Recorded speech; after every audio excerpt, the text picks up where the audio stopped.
Boa noite para você de casa. Agora o NTV News. Motorista cochila e acerta poste na Avenida das Paineiras, em Patos de Minas. Idosa perde controle de carro e por pouco o veículo não cai sobre casa no bairro Várzea. Umidade relativa do ar pode chegar a 10% na região. Falta de remédios na farmácia municipal e na rede privada em Patos de Minas. Congresso vota nesta terça-feira vetos de Bolsonaro às leis de incentivo à cultura. A final da exposição de cavalos manga larga marchador em Patos de Minas. Agora a Prefeitura de Belo Horizonte obriga o uso de máscaras em locais fechados. Morte suspeita de varíola dos macacos em Uberlândia é de policial penal. Umidade relativa do ar pode chegar a 10% na região. Segunda-feira, 13 de junho, dia de Santo Antônio e celebração especial na Matriz. No dia do padroeiro de Patos de Minas, 11 casais dizem sim em casamento comunitário. Os desafios das relações e as histórias de amor de famílias que optaram pela adoção. Tem também a análise da notícia e muito mais no NTV News desta segunda, começando agora.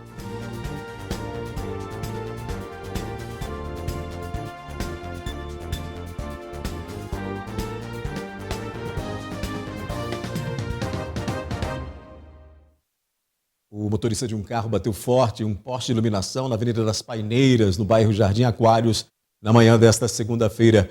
Uma passageira estava no carro, mas ninguém se feriu. O motorista de 78 anos teria cochilado ao volante. Com o impacto, o poste foi praticamente arrancado e se partiu ao meio. Nós entramos em contato com a CEMIG para saber quando o poste será substituído. A companhia informou que equipes estão no local. A gente tem inclusive imagens desse poste aí, não sei se a Adriana vai conseguir colocar. A área será isolada para a troca do poste e o fornecimento de energia interrompido, né? A previsão é de que até o final da noite desta segunda-feira seja substituído e a energia então restabelecida. Na tarde desta segunda-feira, uma idosa se envolveu em acidente de trânsito e por pouco o veículo não caiu sobre uma casa no bairro Várzea, em Patos de Minas. Tombado na beira do barranco, quase despencando sobre as dependências desta residência, que fica logo abaixo. Uma equipe do Corpo de Bombeiros resgatou a vítima de 63 anos, que apesar do susto não se feriu e providenciou a contenção do veículo com a utilização de um cabo de aço. Testemunhas contaram que o Volkswagen Voyage transitava pela rua Espírito Santo, neste trecho bastante íngreme, e nas proximidades do cruzamento com a rua Doutor Adélio Maciel, o carro ficou descontrolado, passou sobre a guia do meio-fio e parou ao bater contra a vegetação. A mulher, que seguia para a casa de familiares, não soube dizer o que teria provocado o acidente. Mãe e filha foram presas neste final de semana em Patos de Minas depois de mentir para a polícia. Essa falsa comunicação de crime aconteceu neste sábado em Patos de Minas. De acordo com as informações do boletim de ocorrências, a jovem, que tem 18 anos, teria saído de casa no início da semana, na segunda-feira, e só retornado no sábado. Para a mãe de 39 anos, ela contou que teria sido induzida a sair de casa por um idoso de 68 anos e que, na casa dele, teria praticado relações sexuais contra a vontade dela, teria sido mantida em cárcere privado, e toda essa versão foi passada também para a equipe médica do Hospital Regional em Patos de Minas, aonde a mulher chegou de ambulância. A jovem de 18 anos chegou de SAMU até o regional. E como é de praxe, a equipe médica aciona sempre a polícia nesses casos de estupro. Chegando lá, a polícia tentou apurar todo o fato. Foi atrás desse idoso de 68 anos para saber o que teria acontecido. É claro, uma acusação muito séria, muito grave. Chegando na casa do idoso, o idoso negou todas as acusações. Disse que conheceu essa jovem em um centro espírita e que não teria cometido o crime. Negou todas as acusações e comprovou isso através do celular, que não tinha nenhuma mensagem dela com ele. Inclusive no próprio aparelho celular dela também não teria nenhuma conversa, e diante da falta de provas, a polícia então foi até o hospital, só que a mãe continuava insistindo que a filha teria sido estuprada. Outra versão é que ela seria virgem, né? E que esse homem teria comprometido a integridade dela, violado os direitos dela. A apuração da polícia, que encontrou no celular dessa jovem outras mensagens dela marcando programas, né? Sexo por troca de dinheiro no aparelho celular. Diante deste fato, a polícia então conduziu essas duas mulheres até a delegacia de plantão aqui de Patos de Minas e agora elas podem responder pelo crime de falsa comunicação de crime. É uma contravenção penal e é muito grave, de acordo com a polícia, esse tipo de situação. Nunca falar mentira para a polícia, sempre dizer a verdade, porque isso é crime, falsa comunicação de crime. O idoso, é claro, ele foi liberado pelo fato de ser inocente até o momento. Na sequência aqui no News, a gente fala sobre adoção, família que transborda amor e emoção. E no dia do padroeiro de Patos de Minas, 11 casais dizem sim em casamento comunitário.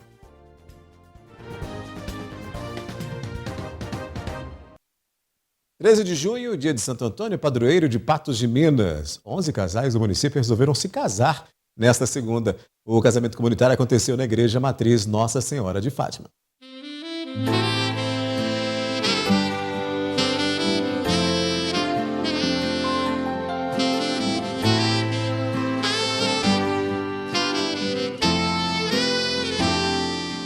Foram 6 meses de preparação para o tão sonhado dia. A equipe prepara palestrantes, fala sobre Nossa Senhora, fala sobre família, toda a criação familiar, a vida a dois, o orçamento familiar, criação de filhos, fala sobre os sacramentos, passa a missa parte por parte, para eles entender o que é a celebração da Santa Missa, a importância dos sacramentos, muito bem frisada a importância do sacramento. Quem não é crismado, a gente encaminha para crismar depois da cerimônia do casamento. Momento difícil de segurar a emoção. Depois de todo o processo, o dia tão sonhado chegou. A data escolhida? 13 de junho, dia de Santo Antônio. Em determinados momentos da celebração se realiza, todos os casais juntos, mas colhe-se o sim, de cada um individualmente e tem os momentos também particulares.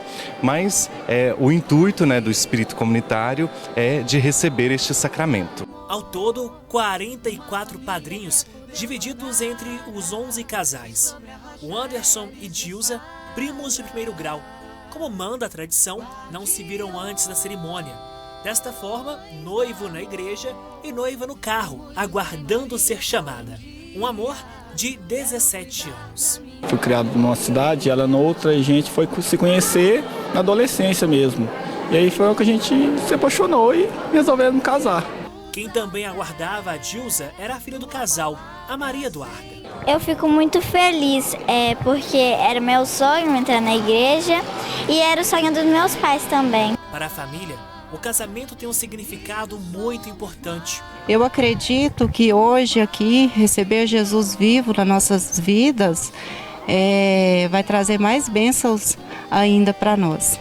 E assim como a união do Anderson e da Dilza, a de mais 10 casais mudará. O dia de Santo Antônio sempre acompanhará eles.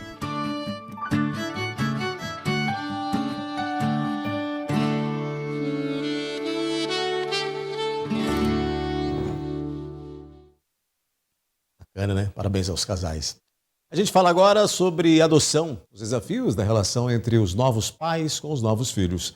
Você vai ver como duas famílias em Patos de Minas falam com orgulho e amor dessa escolha.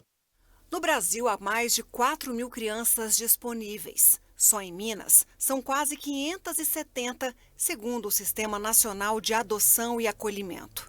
Do desejo à realização. Uma decisão cercada de desafios, desde estabelecimento de afeto a dúvidas sobre a criação. Dificuldades, elas vão se estabelecer em todas as famílias. E é importante também que os pais tenham consciência, tanto numa família adotiva, quanto que tem filhos adotivos, quanto numa família de vínculos biológicos, que à medida que a gente se depara com dificuldades relacionadas à criação, a todos esses processos, esses desafios, é que haja também uma abertura para uma ajuda profissional, porque nunca é demais contar com um auxílio externo diante de tantos desafios que os pais enfrentam no mundo de hoje sobre esse processo educacional e de desenvolvimento. A Luciana teve uma infância difícil, morou até na rua, mas são lembranças que ficaram no passado. Ela foi adotada e ganhou amor, incentivo e muitas oportunidades. É advogada, professora de direito, doutoranda, fala 4 línguas e atribui tantas vitórias também à mãe. Ela tem outras 5 irmãs biológicas e convive com todas elas. Todas essas irmãs, elas estão dentro da mesma família praticamente hoje. Então, como que aconteceu? Quando eu tinha 8 anos, eu fui adotada com 8 anos também. A minha família, que era a minha família biológica, a gente passava muita necessidade, então a gente foi pedir ajuda em uma conferência da Sociedade São Vicente de Paula. E aí lá, a minha mãe, né, que fala mãe adotiva, mas a minha mãe, ela... Eu conheci ela lá porque ela era uma dessas voluntárias dentro da conferência. E aí, ela foi pegando amor na gente e ela se disponibilizou a pagar por todos os meus estudos. Então, de segunda até sexta-feira eu ficava com ela, estudava em escola muito boa, fazia aula de inglês, natação. Só que aí, no final de semana, eu tinha que voltar para ficar com meus pais biológicos. Só que a partir de um momento, como você vai criando amor, né, essa situação se tornou insustentável. E aí, ela pediu a minha guarda e, com o tempo depois, a adoção. E aí, todas as irmãs, eu e mais as 5 irmãs, todas nós fomos adotadas. Então, a minha mãe, que é a Celeste, ela me adotou junto com a minha irmã, que também é minha irmã biológica, que é a Gabriela. A minha tia, que é a Mariângela, adotou a minha irmã biológica, que é a Natália. A minha outra tia, que é a Bebela, ela adotou a minha outra irmã, que é a Duda. E mais 2 amigas da família adotaram as outras 2 irmãs, que é a Cristina e a Vanessa. A Eliane adotou os 2 filhos há 11 anos. Hoje, o David tem 13 anos e o Brian 17, e são os presentes na vida da professora. Eu conheci os 2 na Casa da Acolhida, que é um abrigo, né? Na época, eles tinham 2 e 6 anos de idade. Então, foi uma visita espontânea que eu fiz à Casa da Acolhida e criei o vínculo com os meninos, comecei a frequentar o ambiente, pedi para eles passarem férias, então nós fomos criando realmente um vínculo até o meu filho, na época com 6 anos, pedir para ser adotado. Então, uma criança de 6 anos e perguntar se eu gostaria de adotá-lo foi assim surpreendente para mim. Quando ele me explicou que queria muito ter uma família, porque lá onde ele estava só tinha funcionários. Então foi muito marcante e de lá para cá nós estamos vivendo nessa experiência da adoção. Atualmente, a Eliane preside o grupo de apoio à adoção Alecrim em Patos de Minas. Por meio dele, as pessoas tiram dúvidas, dividem experiências e têm suporte psicológico. Nos reunimos uma vez no mês. Os pretendentes à adoção, nós estamos fazendo pelo nosso Instagram, do grupo GA Alecrim. E o pós-adoção, nós nos reunimos em uma sede própria, que fica no bairro Califórnia, Rua Simval Veloso 747. E essas reuniões mensais com o pós-adoção, os filhos também participam, onde os psicólogos da Vara da Infância estão junto conosco, né, e colaboram, prestando também esse serviço de estudo e de colaboração às famílias e às crianças. Nós vamos para um breve intervalo e na volta a gente fala e mostra, né, a final de exposição de cavalos Manga Larga Machador em Patos de Minas. Você vai ver que a umidade relativa do ar pode chegar a 10% na região. A falta de dentes é um problema para você? Pois é, então com implantes dentários você volta a comer de tudo que não pode após a perda dos dentes e cuida da sua autoestima. Olha que bacana, né? Se você não fez o seu durante o plantão da Oral Unique, tem mais uma chance. A ação 200 mil motivos para sorrir acontece durante o mês de junho para que você tenha toda a qualidade e segurança de uma clínica premium. Agende uma avaliação no telefone 3826-0800 ou pelo WhatsApp 34-99929-9800. Oral Unique, você pode e merece o melhor. Com o empate na 9ª rodada da Série D do Campeonato Brasileiro, a URT foi para a vice-lanterna e o Real Noroeste saiu do G4. Um jogo fraco e com poucas chances para os dois lados. Pois para a próxima partida, a veterana quer casa cheia em Patos de Minas. Numa campanha ruim, a URT não conseguiu de novo vencer o adversário. Em 5 jogos fora de casa, ganhou apenas uma vez, perdeu 2 e empatou 2. No Espírito Santo, ficou no 0-0 contra o Real Noroeste. A partida foi marcada por muitas faltas, cartões amarelos, com pouco futebol e poucas oportunidades geradas pelas equipes. Com o 0-0 no José Olímpia da Rocha, no grupo A6, o Real caiu da 2ª para a 3ª posição e soma 15 pontos. A URT com 9 agora é a vice-lanterna. Nova Venécia está na liderança com 16 pontos. O técnico da veterana reconhece o fraco desempenho da equipe e convoca a torcida para apoiar o Trovão Azul. Foi uma partida difícil, né? Nós sabemos o nível do adversário, né? Nós tivemos problemas, perdemos o voo, né? Essa viagem demorou quase 30 horas, tudo isso sobrecarrega também, né? Até o nível de concentração. Chegamos bem próximo da partida, mas enfim, tínhamos uma proposta, né? Saber defender e saber o que fazer com a bola. Infelizmente a gente não conseguiu construir o que a gente queria, né? Como foi lá em Patos, mas enfim, o resultado ainda mantém a gente na briga aí. Vamos no próximo jogo, convoca a torcida, que se cada um pelo menos levar um convidado, a gente vai dobrar a força que nós temos em casa. O próximo compromisso da veterana é no sábado, às 4 da tarde, no Zama Maciel, quando recebe a Caldense. O escritor patense Carlos Roberto da Silva lançou a obra Cantares, um livro duplo de poesias que mistura espiritualismo e erotismo. Doutor em Letras pela Universidade Federal de Minas Gerais, o professor Carlos Roberto da Silva decidiu, no primeiro lançamento literário da carreira, incluir 2 coletâneas de poemas no livro Cantares, publicado pela editora luso-brasileira Poesia Impossível. O primeiro chama Profanação, é um livro mais recente, acho que de 2015, que eu faço, na verdade, um exercício de um diálogo mesmo com o livro bíblico Cântico dos Cânticos e com a poesia de alguns poetas conhecidos como Altino Cacheta, Manuel Bandeira, o Vinícius de Moraes. E é um livro arquitetado, ele é dividido em 7 partes, cada parte tem 7 poemas e segue os passos de um ritual, mas de um ritual amoroso, em que os amantes percorrem do profano até o sagrado.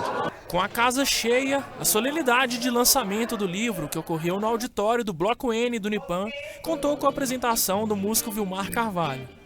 Além disso, atores do Grupo Tupã declamaram poemas da obra, bem como a esposa de Carlos, Marli Cândida, musa inspiradora do livro, que arrancou lágrimas do escritor durante a apresentação do evento. O segundo livro tem o nome de Canções, é um livro um pouco mais antigo. Eu escrevi quando completei 25 anos de casado com minha esposa e eu dediquei a ela esse livro, foi o presente de casamento, de bodas de prata, né? E também são poemas lírico-amorosos, que é como se fosse um prenúncio do primeiro livro, que chama-se Profanação. O ensaísta Luiz André Nepomuceno contribuiu com a sinopse da 4ª capa do livro e reitera sobre a relevância da obra. É uma poesia lírica muito requintada, que faz um trânsito entre erotismo e espiritualidade. Acho um livro, inclusive, ousado, porque fazer esse trânsito entre o erotismo e a espiritualidade é uma tarefa difícil, né?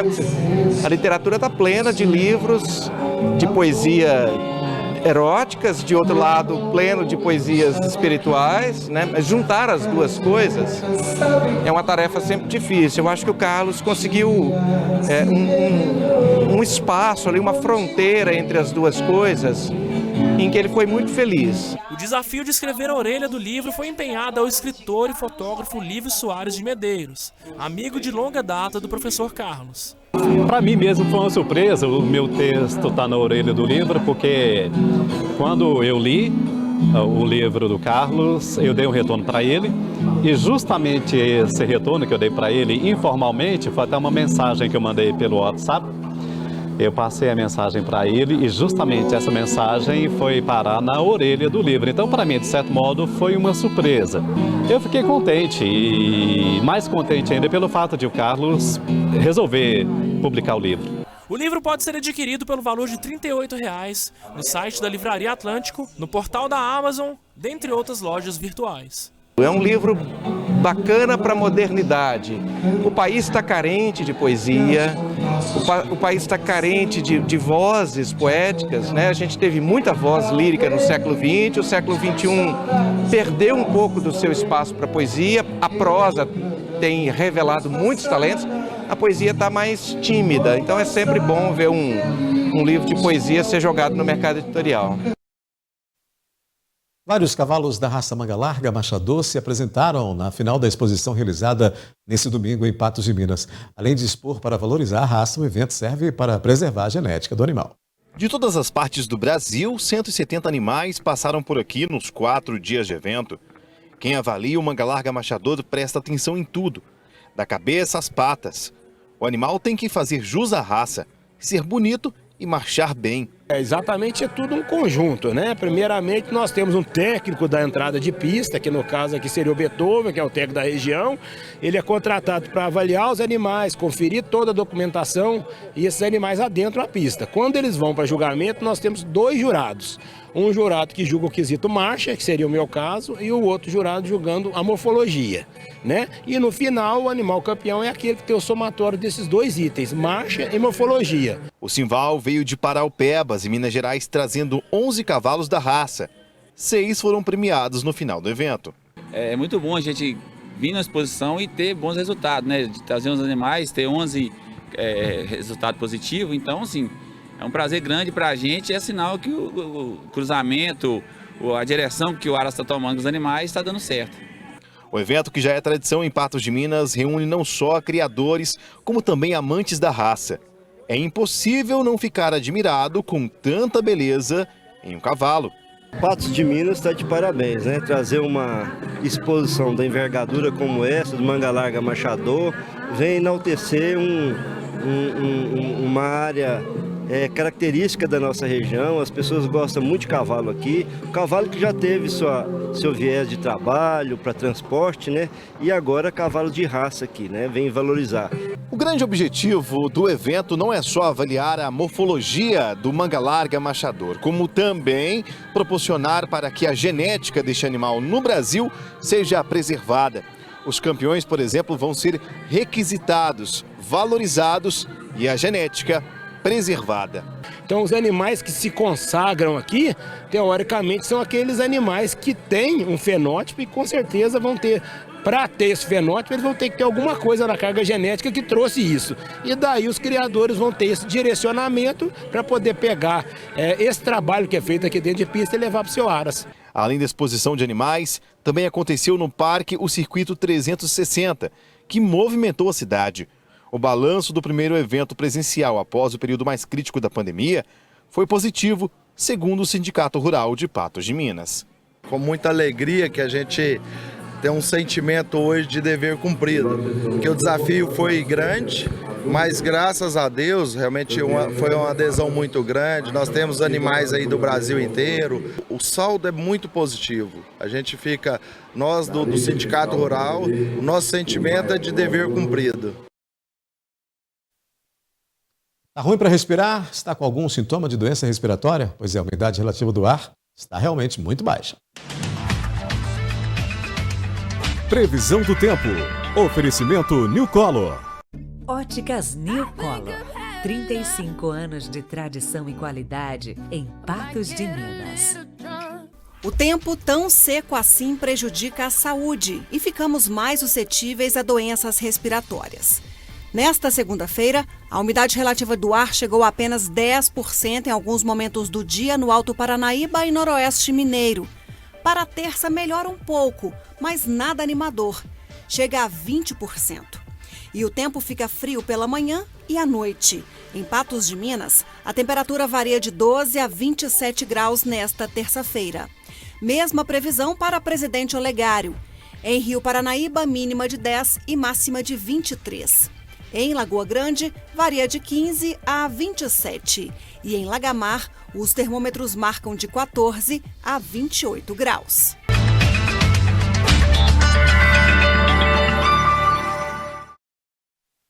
Em instantes tem análise da notícia. A gente mostra que depois de recomendar, agora a Prefeitura de Belo Horizonte obriga o uso de máscaras em locais fechados. O Corpo de Bombeiros de Patos de Minas tem trabalho para conter fogo que se alastrou em lotes no Jardim Céu Azul.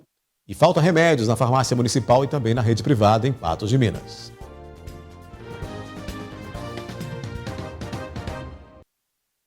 A morte suspeita de varíola dos macacos investigada em Uberlândia é de um policial penal de 41 anos que trabalhava no presídio de Araguari. Segundo a Secretaria de Saúde de Minas Gerais, amostras foram coletadas para análise laboratorial da FUNED. Parentes próximos do policial são monitorados e não apresentaram sintomas. O uso de máscaras voltou a ser obrigatório em ambientes fechados de Belo Horizonte. A determinação passa a valer nesta terça-feira e segue até 31 de julho, conforme informou a Prefeitura de BH. Dentro dos estádios de futebol e em feiras, por exemplo, não há obrigação. Em áreas abertas de escolas, cabe à direção decidir. A obrigatoriedade é para tentar frear os casos de Covid-19 e de doenças respiratórias. A gente começa a análise da notícia falando justamente dessa questão de BH, dessa questão de máscaras e de todas essas questões que a gente vai abordar aqui hoje com ele, Gui Boaventura. Boa noite, Gui. Boa noite para você, Daí. Boa noite ao nosso telespectador. Tem um aspecto extremamente importante que descobriram agora que esses vírus que tem aí, varíola, coronavírus, o vírus da gripe, não gosta de futebol, não gosta de festa, não gosta de cinema, não gosta de teatro, gosta de hospital, de repartição pública. Eu acho que o governo brasileiro diria entender que precisava tratar isso com um pouco mais de seriedade e tratar isso com um pouco mais de lógica. Instruir as pessoas, fazer campanhas na rede social, fazer campanhas nas televisões, nos rádios, jornais, nos sites existentes hoje aí que já são consagrados, aí, como o Patos Já, nosso aqui. Então, é preciso anunciar e motivar a população a se defender desses vírus, né? Se vacinar, quando for o caso de vacina, e se proteger. Que jeito se proteger? Esse novo modus vivendi que nós temos que acostumar com ele depois dessa pandemia. Né? Depois que chegou essa pandemia no mundo. Que é lavar as mãos, higienizar as mãos, evitar contatos com as pessoas, usar o álcool gel, usar máscara. Essa máscara é extremamente importante, já há muitos anos ela é usada.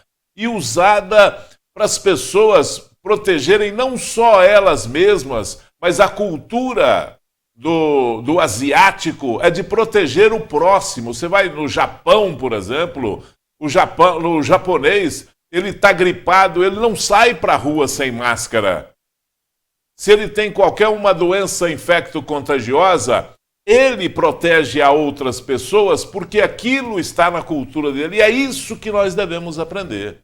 Não pode ficar por decreto, usa máscara, depois deixa de usar máscara, depois agora não precisa mais, só em locais públicos, só em locais, em repartições públicas, só nos hospitais. Poxa, os hospitais estão aí recebendo as pessoas. Para você entrar no hospital, você tem que entrar de máscara. Numa farmácia, você tem que entrar de máscara. Você vai num estádio de futebol, como foi o jogo do Cruzeiro com o Vasco da Gama, diga-se de passagem, que público, hein? 63 mil pessoas, o segundo maior público do futebol brasileiro esse ano, é de dois times da segunda divisão. Mas, enfim, lá não tinha ninguém de máscara, a não ser algum gato pingado aqui e ali que queria se proteger, que é mais consciente do que os outros.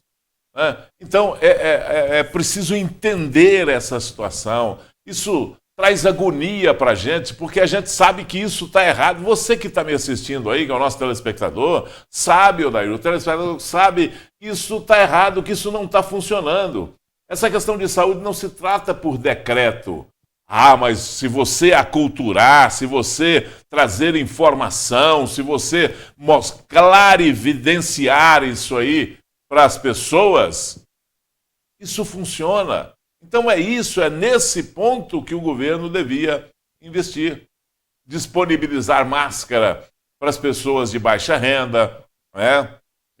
Você chega numa farmácia, ter máscara de graça para as pessoas, ter máscara de graça lá na farmacinha do município. Isso é que precisa acontecer. Baixar por decreto. A pessoa que não está dando conta de comprar o arroz com feijão hoje porque está difícil. Ainda ter que gastar mais com máscara ainda, que não era barato, na pandemia não estava barato, e isso é feito por decreto. Mas quem pode obedece, quem tem juízo, e a gente vai tocando esse bonde aí. Agora, é preciso, fazer uma coisa melhor, nós precisamos de entender isso melhor, porque veio o coronavírus, veio esse H2N3, não sei o que aí, que também provocou um perrengue dos diabos. Essas variantes do coronavírus. Agora, e já estão falando, já estão evidenciando a questão da febre amarela. Inclusive que pode ser transmitido, se for contaminado um mosquito, um Aedes aegypti, com a febre amarela, vai espalhar a febre amarela urbana, que no Brasil tem muito tempo que não existe mais. Só um pitaco em relação a essa questão da varíola do macaco aí. Não tem nada a ver com o macaco, né? Uhum. Ela, provavelmente quem transmite isso aí são os roedores, o macaco, a varíola do macaco, porque ela foi descoberta na África. A primeira descoberta foi em um macaco, o hospedeiro era um macaco, ou quem estava contaminado com ela era um macaco, então virou varíola do macaco. E o detalhe importante é que essa variante desse vírus que está assolando o mundo hoje, está espalhando pelo mundo hoje, não é letal. Né? Não é letal. Nós estávamos conversando aqui, podemos ter a primeira morte no mundo, se confirmada isso aí, a primeira morte no mundo aqui no Brasil, que aconteceu em Uberlândia, e ela está sendo investigada ainda, porque a pessoa tinha esse vírus da varíola, morreu com essa doença, não sabe se foi através ou por causa dessa doença, ou se foi por causa de uma outra coisa, por causa de uma outra comorbidade. Mas se acontecer isso, vai ser a primeira morte no mundo detectada pela varíola do macaco. Agora, tem que ter cuidado, porque é uma doença feia para a mulher. Né? É verdade. Ela pode até não ser fatal, mas que ela deixa um rastro a sequela terrível. Terrível, né? Aquelas cicatrizes daquela... Sim. Até na palma das mãos, inclusive. Exatamente, A gente continua falando de saúde, que além da falta de remédios na farmácia municipal, alguns tipos também não tem para vender nas prateleiras da rede privada em Patos de Minas. A falta de matéria-prima afeta a produção de medicamentos de uso corriqueiro. Em Patos de Minas tem faltado antibióticos, corticoides, xaropes, dipirona e amoxicilina, que antes costumeiramente eram encontrados, hoje tem sido difícil encontrá-los. Aumentou muito o consumo, principalmente para crianças que também ficaram doentes, tudo. E agora vem essa questão do inverno, questão climática, aumenta o consumo, não fabrica na mesma proporção, aí falta. Uma reação com efeito cascata. Começa faltando algum determinado produto, né? E aí a prescrição e a própria preferência dos clientes direcionam para outro produto similar ou que faça mais ou menos o mesmo efeito. E com isso aumenta a demanda daquele produto, logo em seguida ele entra em falta também, né? Porque a própria indústria não está conseguindo repor o estoque a contento. E com isso, quando você menos espera, tem uma classe toda de medicamentos em falta. A falta acontece devido ao aumento no consumo e lockdown de países mundo afora. Desde a questão do aumento do consumo, até o problema do lockdown que ocorreu em vários países, como China e Índia, que são fornecedores dos insumos farmacêuticos, que são utilizados para a produção dos medicamentos. E como não tinha os insumos, aí não conseguia fabricar os medicamentos. E o Brasil foi muito afetado com isso. A problemática que afeta hoje, principalmente as crianças, pode em breve chegar até os adultos. E a gente não tomar esses cuidados, né, de evitar a exposição de preocupar um pouco mais, porque a gente tem notado que com o afrouxamento das regras da pandemia, o pessoal tem aproveitado muito, né, tirado o atraso, como se diz, para participar de eventos de família, festas, aglomerações, shows, né, e tem se preocupado menos em manter aquelas regrinhas, né, de evitar aglomeração, de manter o distanciamento social, às vezes fica até tarde, pegando frio, não se alimenta direito, não dorme direito, isso tudo prejudica a saúde e abre as portas aí para infecções, para outros problemas de saúde que estão prejudicados o tratamento por falta de medicamentos. Principalmente no momento em que a gente depende muito desses medicamentos e que evidencia a nossa falta de uma estrutura que ao longo do tempo foi sendo diluída e hoje não temos mais. Essa diluição é feita da globalização, né? Porque o que aconteceu aí num determinado momento? O Brasil partiu nos anos 70 para abrir para pesquisa, houve investimento em pesquisa, os governos ficaram um pouco mais atentos a respeito disso e depois isso se esvaiu por conta da concorrência, por conta de preço. O princípio ativo que vinha da Índia e da China, sem os investimentos na pesquisa e principalmente nessa fabricação desse princípio ativo e até de descobrimento de outros princípios ativos no Brasil, e a gente sabe que a grande briga em relação à Amazônia tem uma grande parcela de discussão a respeito disso, que é de pesquisa e buscar o princípio ativo para a fabricação de medicamentos, né? Isso ficou na mão da China e da Índia, e por comodidade, por questão de não investir, a Índia está fazendo, está suprindo a gente, a China está fazendo, está suprindo a gente, não precisa tanto de investimento, e a gente vai passando ao largo disso. Hoje nós estamos passando esse perrengue. Por quê?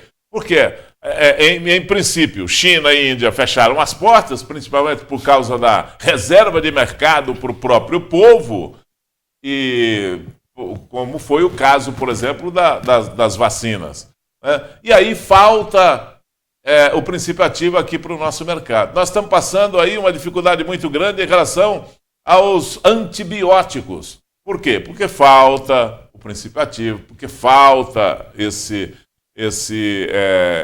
produto e nós não temos com o que fabricar, né? E a demanda está aumentando muito porque as pessoas estão correndo mais atrás, tem uma gripe, vai no médico, tem um problema com essa variante da Covid-19, vai no médico, o médico receita, tem que tomar o medicamento.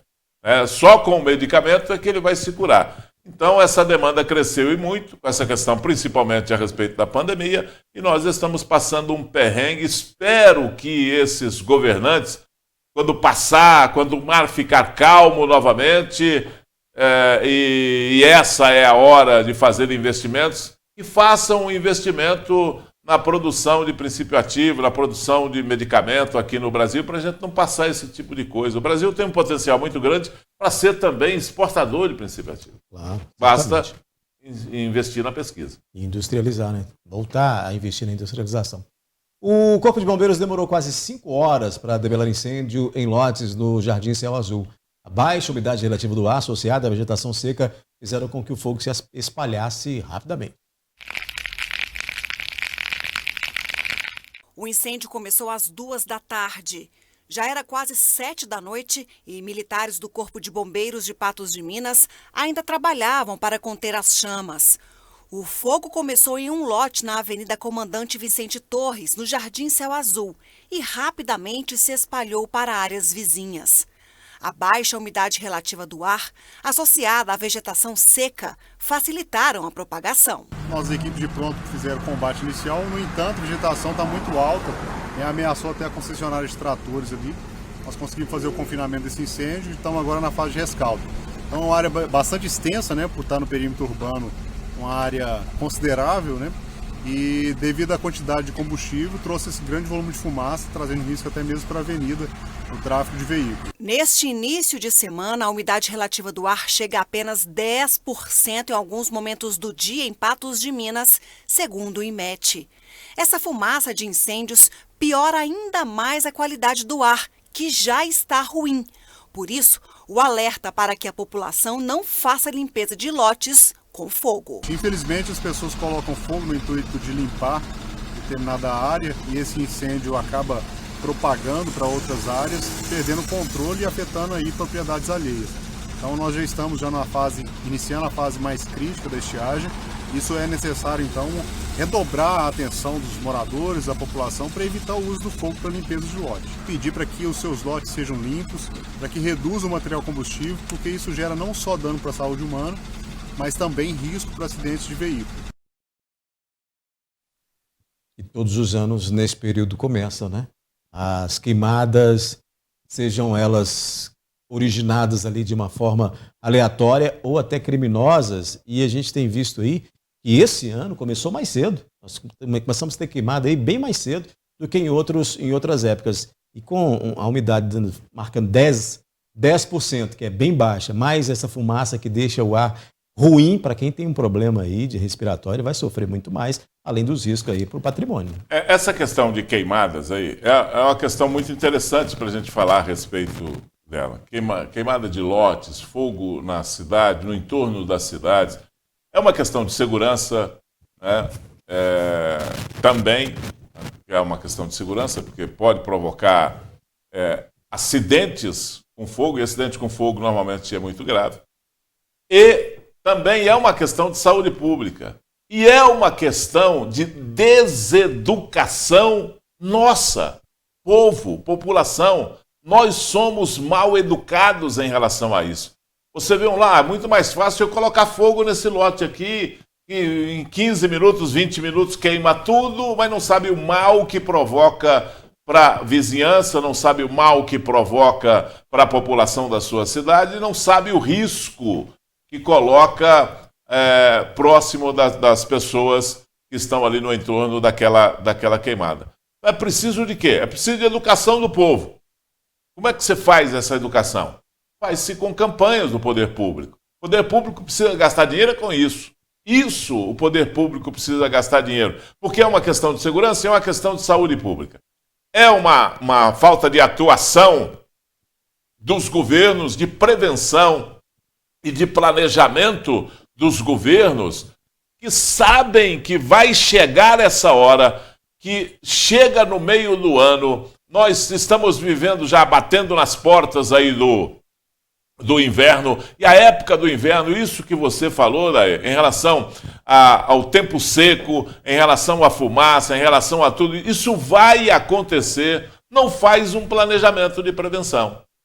Isso tem que ser previsto lá atrás. Nós estamos sempre na questão da administração pública, correndo atrás, fazendo remendos na situação, né? E correndo atrás. A gente precisava de inverter essa lógica.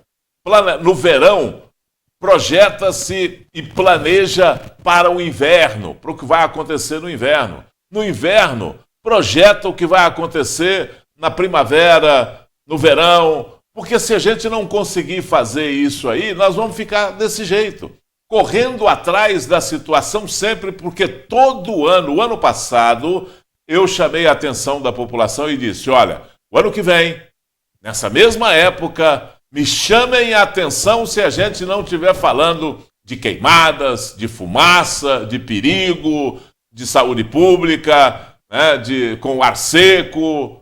E nós estamos aqui, abrindo, ainda não chegou o inverno, abrindo esse assunto aqui no News, falando justamente disso, com fogo em lotes, com fogo, sabe, aí nas proximidades da cidade, ou mesmo dentro da cidade. E nós vamos ter perrengue sobre se não chover, se a gente passar o inverno todinho sem chuva, nós vamos ter esse problema, sim, como nós tivemos o ano passado, uma seca prolongada, muita queimada, muito acidente, muito prejuízo para todo mundo, e nós não emendamos, nós não levamos isso em consideração. O poder público não levou isso em consideração e não planejou, não fez nenhum planejamento diferente lá atrás, que devia estar sendo executado lá atrás, no verão, para o inverno. Infelizmente, nesse então, ritmo, vamos nos preparar para os problemas. Esse ritmo que vai se repetindo, a tendência é de ficar cada vez pior, portanto, né? Vamos fazer um rápido intervalo, já a gente mostra que o Congresso vota nesta terça-feira vetos de Bolsonaro às leis de incentivo à cultura e a celebração especial no dia de Santo Antônio na matriz de Patos de Minas. O Congresso Nacional vai votar amanhã, em sessão conjunta, os vetos do presidente Jair Bolsonaro às leis Paulo Gustavo e Aldir Blanc II de fomento à cultura. Os projetos prevêem repasses para estados e municípios. A arte que ganha as ruas, praças, teatros e cinemas é feita por gente que dedica tempo e criatividade para manter viva nossa cultura. Também é assim na literatura, no artesanato e na dança.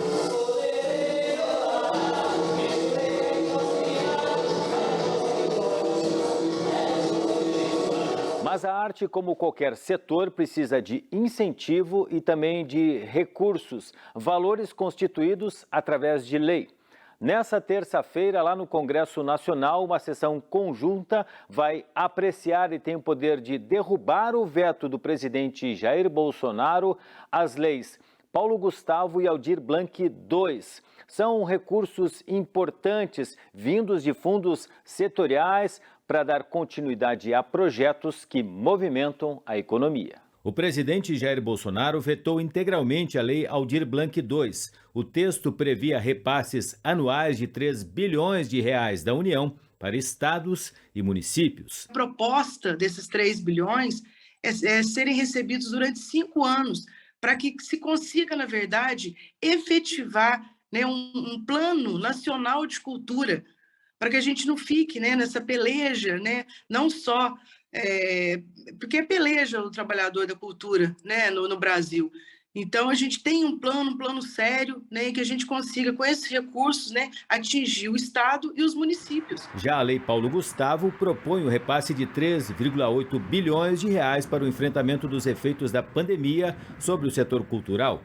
O projeto foi aprovado pelo Senado no fim do ano passado, modificado pela Câmara em fevereiro e aprovado novamente pelo Senado em março, mas foi vetado pelo presidente Jair Bolsonaro em abril deste ano. São leis que foram criadas de uma forma muito responsável, né? Ela atende todos os critérios institucionais, né? Toda a legislação do país.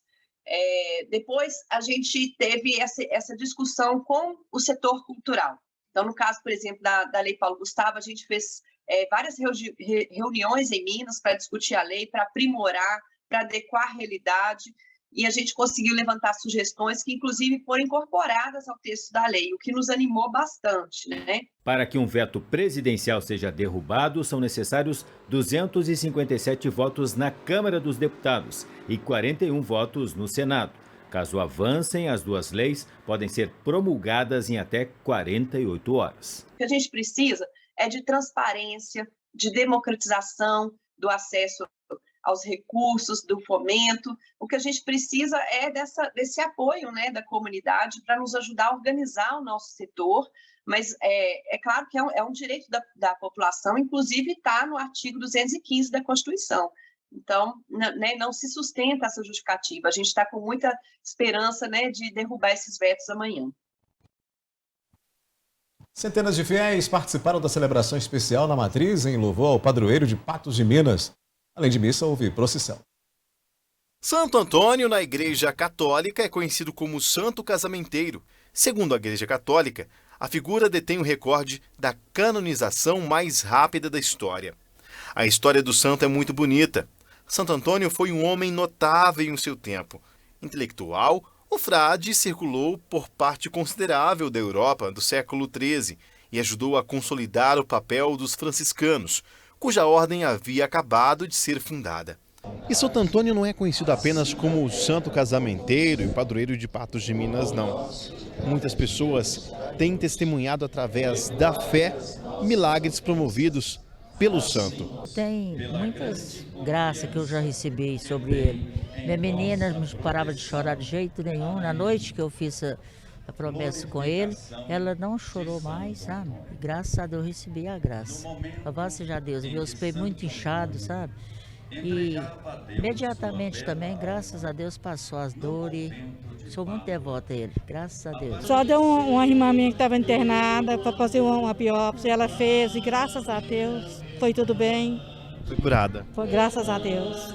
É muito gratificante você ver essa reza aí, boa demais. Nossa, a gente só tem que agradecer, que tudo que pede, e pede com fé, a gente é atendida na hora mesmo. Então eu tenho muita lição de vida de Santo Antônio, muita fé nele. A missa em louvor a Santo Antônio foi realizada na parte externa da catedral que leva o nome dele, devido à quantidade de pessoas presentes. Diversos padres rezaram a missa junto com o bispo Dom Cláudio.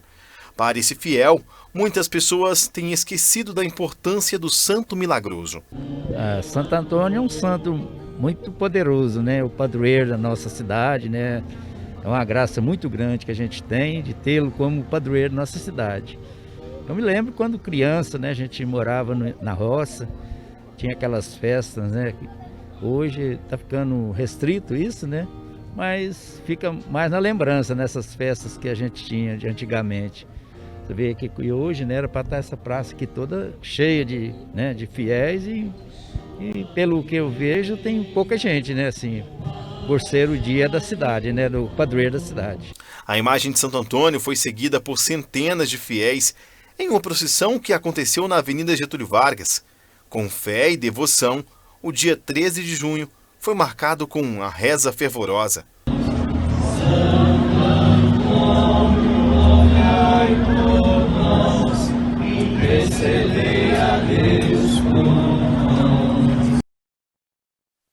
Fé e tradição que resistem às modernidades, né? É verdade. Hoje eu passei lá agora, no horário da missa, das 7, lá perto da igreja de Santa, a missa das 6, inclusive, lotada. O povo daqui da nossa região é um povo de muita fé, né? Um povo muito religioso. Nós temos aqui os vários segmentos das religiões, todas as igrejas de todos os segmentos, sempre lotadas, sempre cheias. Além do povo ser um povo extremamente caridoso, um povo muito acolhedor e manso, o povo aqui da nossa região, é um povo solidário, é um povo religioso, é um povo de muita fé. Muito bem. Isso faz bem. Claro, sempre bem. Análise terminando, o News também, amanhã a gente se encontra de novo. Estaremos aí. Obrigado, boa noite para você, boa noite ao nosso telespectador. Boa noite para você, obrigado pela companhia e até amanhã.